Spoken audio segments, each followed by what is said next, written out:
बता दीजिए कि ये चुनावी साल है, 3 महीने में चुनाव सिर पर खड़ा हुआ है, एंटी इनकम्बेंसी है 20 साल की। नीतीश कुमार की छवि पर अब सबसे एक तरीके से बड़ा संकट दिखाई दे रहा है। ये चुनाव लॉ एंड ऑर्डर पर लड़ा जाता है क्या? और ये जितनी घटनाएं, विभत्स, नृशंस हत्याएं, ये डेंट पहुंचाएंगी एनडीए को?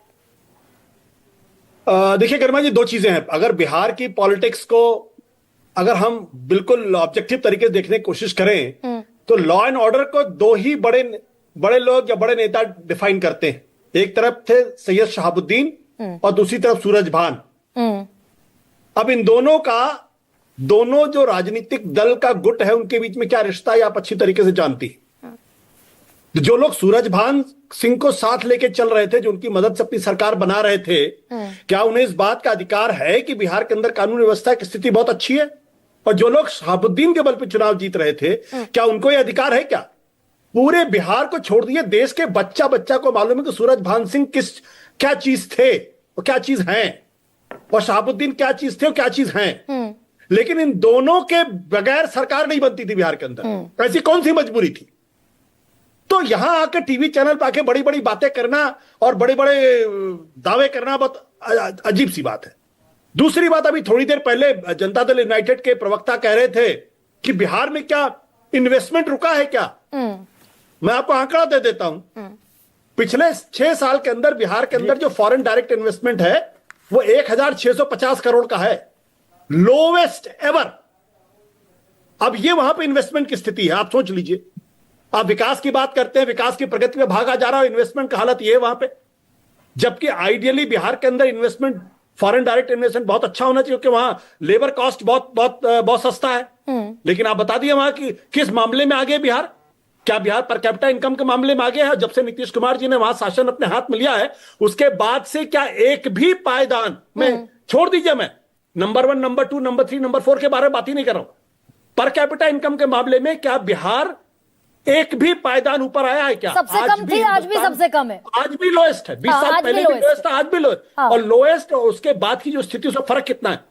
$866, $866।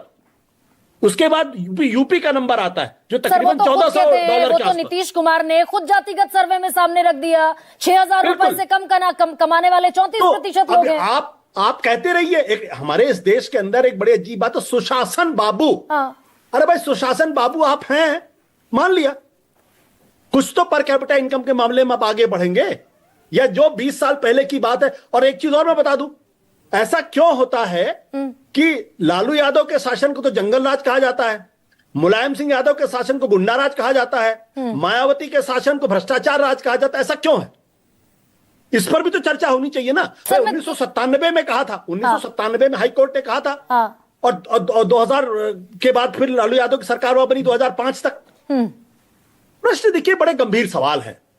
गंभीर सवाल इस बात को लेकर यह कि बिहार के अंदर और हमारे इस देश की बड़ी अद्भुत स्थिति क्या है, हम यहां किसी भी मुख्यमंत्री, किसी भी नेता के स्वास्थ्य के बारे में चर्चा ही नहीं कर सकते। कायदे से क्या जनता दल यूनाइटेड में वीरों की कमी है क्या? आप सर इस तरफ इशारा कर रहे हैं आप, क्योंकि ये नीतीश कुमार इज अनवेल, नीतीश कुमार अस्वस्थ हैं, इसीलिए ये सारी समस्याएं पैदा हो रही है लॉ एंड ऑर्डर की। देखिए, वो एक फैक्टर है। मैं आपके चैनल पे, सारे चैनल पे जाके मैंने कहा है कि 2005 से लेकर 2010 का जो शासन था नीतीश कुमार का, वो बहुत बेहतरीन शासन था।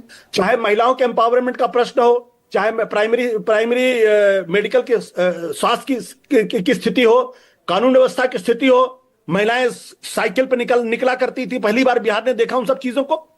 2005 से 2010 से 2025 के बीच में क्या हुआ है?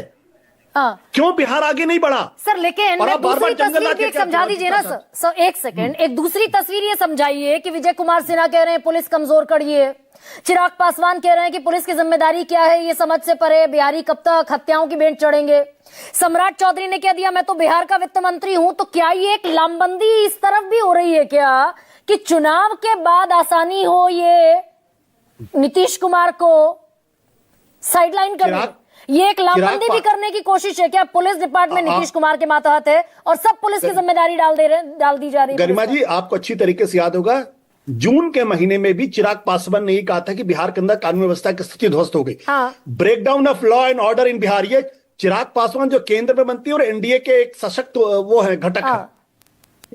नहीं, एक चीज समझिए, हाँ। मुझे लगता है कि बिहार के अंदर भारतीय जनता पार्टी ने अब यह तय कर लिया है कि बहुत हो गया नीतीश कुमार का शासन, अब बिहार में भारतीय जनता पार्टी के अपने बल पे सरकार बननी चाहिए। मतलब स्ट्रैटेजिकली ये बयानों से दिख रहा है कि बीजेपी इस तरफ बढ़ना चाहती है। कम से कम मुझे यह बात दिखाई पड़ रही है। 2020 का जो विधानसभा का चुनाव था, वहां जिस तरीके से चिराग पासवान का इस्तेमाल किया गया, जनता दल यूनाइटेड को कमजोर किया गया, 46-44 सीटों पर लाके पटक दिया गया। इस बार मुझे लगता है कि पूरी कोशिश भारतीय जनता पार्टी की होगी कि महाराष्ट्र का शिंदे मॉडल जो है वो बिहार के अंदर लागू किया जाए। करे। अब गुरु, ठीक है सर।